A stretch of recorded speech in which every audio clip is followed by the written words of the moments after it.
ઝઘડિયા જીઆઈડીસીમાં આવેલી નાઇટ્રિક્સ chemical India limited ઔદ્યોગિક નાઇટ્રોસેલ્યુલોઝનું મુખ્ય ઉત્પાદક છે.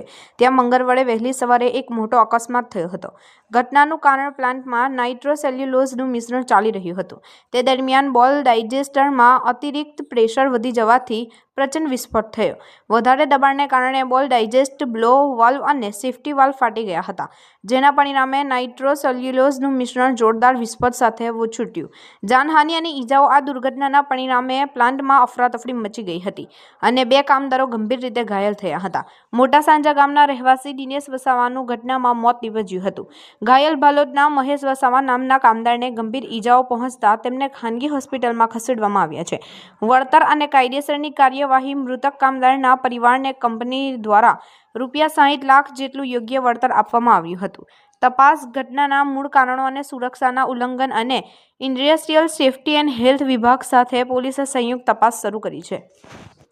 વસાવા, આમ આદમી પાર્ટી વિધાનસભા પ્રભારી ઝઘડિયા. આજ રોજ ઝઘડિયા જીઆઈડીસીમાં સવારે નાઇટ્રેક્સ કંપનીમાં બોલ ડાયજેસ્ટરમાં બ્લાસ્ટ થતાં મોટા સાંજા ગામના આશાસ્પદ યુવાન દિનેશભાઈનું કમકમાટીભર્યું મોત નીપજ્યું છે અને સાથે જ એક ભાઈ ઘાયલ થયા છે. ત્યારે આ ઘટનાને 6 થી 7 કલાક વીતવા છતાં પણ હજુ પણ કંપની મેનેજમેન્ટ તરફથી કોઈપણ જાતના પગલાં લેવામાં આવ્યા નથી, કોઈપણ જાતની ગંભીરતા દાખવવામાં આવી નથી.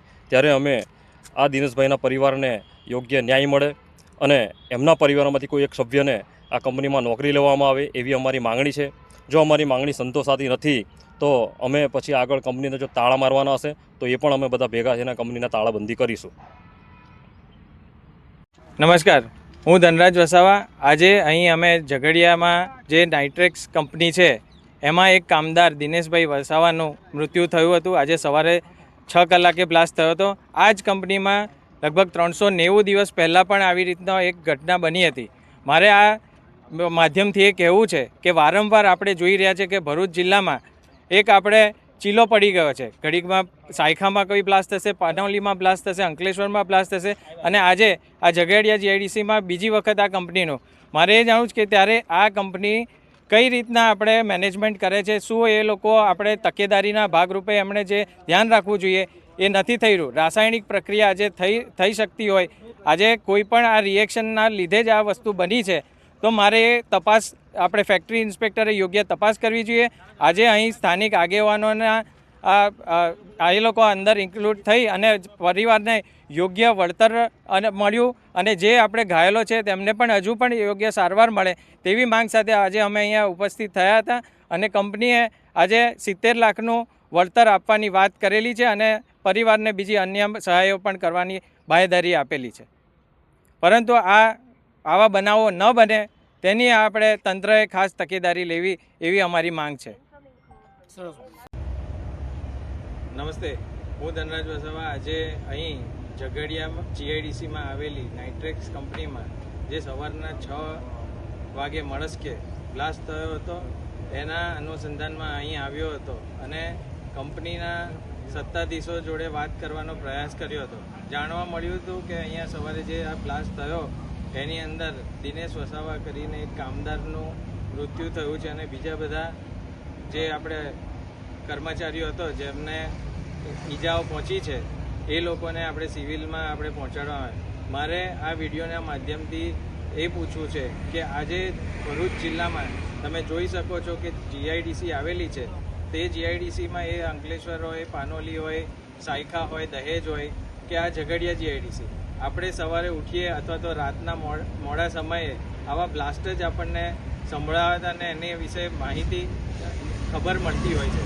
એટલે મારે આ સત્તાધીશો અને જે પણ આને અનુસંગે જે પણ લોકો હોય એમને આ ફેક્ટરી ઇન્સ્પેક્ટર હોય કે જવાબદાર અધિકારી હોય તેમણે આ તપાસ કરવી જોઈએ કે આવી રીતના કંપનીઓમાં એવા શું આપણે લૂપહોલ હોય છે, શું એવી ખામી હોય છે કે જે લોકોએ આપણે વારંવાર આપણે એમને ચકાસણી કરવી જોઈએ અથવા તો એવા શિક્ષિત એવા લોકોને આ નોકરી પર રાખવા જોઈએ કે જે લોકો આવા કેમિકલ રિએક્શન થતા હોય છે અને ત્યારે પણ આપણે જો આવા લોકો અહીંયા હોતા નથી અને જે લોકોને આવડત હોતી નથી એ પ્રમાણે આ લોકોને અહીં જ્યારે આપણે નોકરી પર આવતા હોય અને આવા બ્લાસ્ટ થતા હોય તો આજે મારે એ પૂછવું છે કે કેટલું આ યોગ્ય છે. આવી રીતના કોઈ પણ ઘરના લોકો જ્યારે જવાબદારી તરીકે જ્યારે નોકરી કરવા આવતા હોય છે તો આ લોકો પોતાના જીવના જોખમે ક્યાં સુધી આવી નોકરી કરશે.